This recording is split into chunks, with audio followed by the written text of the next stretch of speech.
అందరికీ నమస్తే అండి. రెగ్యులర్గా అయితే వీడియోస్ చేయలేకపోతున్నాము. అంటే డ్యూ టు మల్టిపుల్ వర్క్స్ వల్ల కొద్దిగా వీడియోస్ చేయడంలో అయితే డిలే అవుతుంది. ఖచ్చితంగా దీనికి మాత్రం నేను కూడా చింతిస్తున్నాను. కానీ వీలైనంతగా రెగ్యులర్గా తేవడానికే ట్రై చేస్తాను, బట్ కుదరడం లేదు. ఓకే, ఎనీవే ఈరోజు ఏంటంటే మనం చిల్డ్రన్స్ డే సందర్భంగా ముందుగా అందరికీ హ్యాపీ చిల్డ్రన్స్ డే.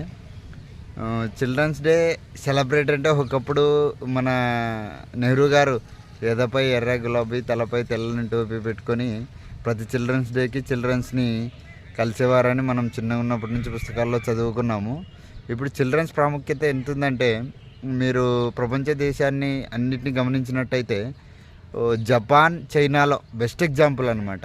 అక్కడ పూర్తిగా వృద్ధాప్య జనాభా వచ్చేసింది. దానివల్ల చిల్డ్రన్స్ని మీరు కనండి అని చెప్పి ఆ దేశంలో ఇంటింటి ప్రచారం జరుగుతుందంటే అసలు నమ్మశక్యం కాదు కదా మీకు. కానీ ఇది నిజమండి. ఖచ్చితంగా ఆ రెండు దేశాల్లో మాత్రం ఎస్పెషల్లీ జనాభాలో ఆల్మోస్ట్ 80% వాళ్ళు మిడిల్ వయసు నుంచి వృద్ధాప్య వయసుకి వచ్చేసినారు.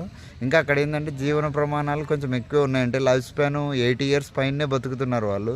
ఈవెన్ చైనాలో కూడా ఆల్మోస్ట్, అంటే చైనాలో ఏంటంటే ఈ కుటీర పరిశ్రమలు ఇవి ఎక్కువ కదా. అంటే ఎవరు ఉద్యోగాల మీద ఆధారపడేదానికంటే వాళ్ళ సొంత బిజినెస్ల మీద, వాళ్ళ సొంత పనుల మీద ఆధారపడి బతికే వాళ్ళే ఎక్కువ మంది. వాళ్ళకి అవి కూడా అంటే అవి మంచిగానే అవుట్పుట్ కూడా ఇస్తున్నాయి. అందుకే ప్రపంచంలో ఎక్కడికి వెళ్ళినా చైనా వస్తువులే దర్శనమిస్తుంటాయి మీకు ఎక్కువ శాతం. అంటే ప్రతి బ్రాండెడ్ ఐటెంకి చైనా ప్రత్యామ్నాయం అయిపోయింది అనమాట. ఇప్పుడు ముందుగా నేను చెప్పేది ఏంటంటే ఇండియాలో కూడా జనాభా అంటే ఇప్పుడు ప్రజెంట్ అయితే యంగ్ జనరేషన్ ఎక్కువనే ఉంది. కానీ రాబోయే ఒక 1-2 decadesలో యంగ్ పాపులేషన్ అయితే బాగా తగ్గిపోబోతుంది. సో ప్రపంచంలో పోటీ పడాలంటే ఖచ్చితంగా యువకులు రావాలి. యువకులు వస్తేనే ప్రపంచంతో మనం పోటీ పడగలం. ఎందుకంటే రాబోయే మేధాశక్తి అనేది ఇప్పుడున్న మేధాశక్తికి ఒక 10 times 100 times పెరిగినా ఎందుకంటే ఆర్టిఫిషియల్ ఇంటెలిజెన్స్ అనేది పూర్తిగా డామినెంట్ ఫ్యాక్టరు. మన ఎలాన్ మస్క్ చెప్పినట్టు జీవనం కూడా ఆయన ఏం ప్లాన్ చేస్తున్నాడు, మార్స్ మీద ప్లాన్ చేస్తున్నాడు. సో పిల్లలు ఎంతమంది బయటకు వస్తే అంత గొప్ప ఆవిష్కరణలు బయటకు తీసుకురాగలరు. అట్లని బ్లైండ్గా కనండి అని కూడా ఏం చెప్పను. ఎందుకోసం అంటే ఎవరు ఆర్థిక స్తోమత వాళ్ళు అంచనా వేసుకోవాలండి. అంచనా వేసుకోకుండా అయితే మనం పిల్లల్ని బయటికి తీసుకురాలేము. ఎందుకంటే రీసెంట్గా వచ్చిన జనక అయితే కనుక సినిమా చూసినట్టయితే పిల్లల్ని కనడానికి ఎందుకు భయపడుతున్నారు, మధ్యతరగతి కుటుంబంలో పిల్లల్ని కనడానికి ఎందుకు భయపడుతున్నారు మధ్యతరగతి కుటుంబంలో తల్లిదండ్రులు అనేది కూడా చాలా బాగా చూపించారు ఆ సినిమాలోన.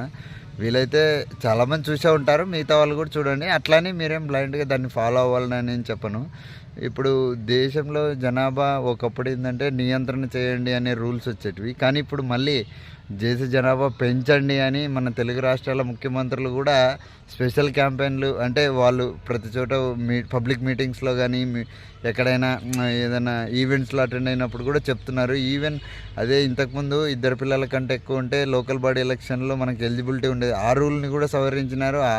దాన్ని కూడా తీసుకొచ్చి మనకు అనుకూలంగానే మారుస్తున్నారు.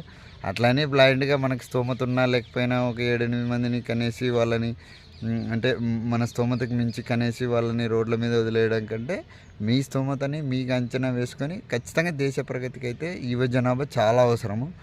వాళ్ళు ఉంటేనే మన దేశ ప్రగతి అనేది ఉంటుంది. సో ఇవన్నీ మీరు గమనించుకొని అకార్డింగ్ టు దట్ ప్లాన్ చేయండి. చిల్డ్రన్స్ డే సందర్భంగా మరొక్కసారి మీ అందరికీ చిల్డ్రన్స్ డే శుభాకాంక్షలు. మరొక మంచి వీడియోతో మీ ముందుకు రావడానికి ట్రై చేస్తానండి. మీకు కంటెంట్ నచ్చినట్లయితే లైక్ చేయండి, షేర్ చేయండి, కామెంట్ చేయండి, సబ్స్క్రైబ్ చేయడం మర్చిపోవద్దు. థ్యాంక్ యూ అండి. థ్యాంక్ యూ అనండి.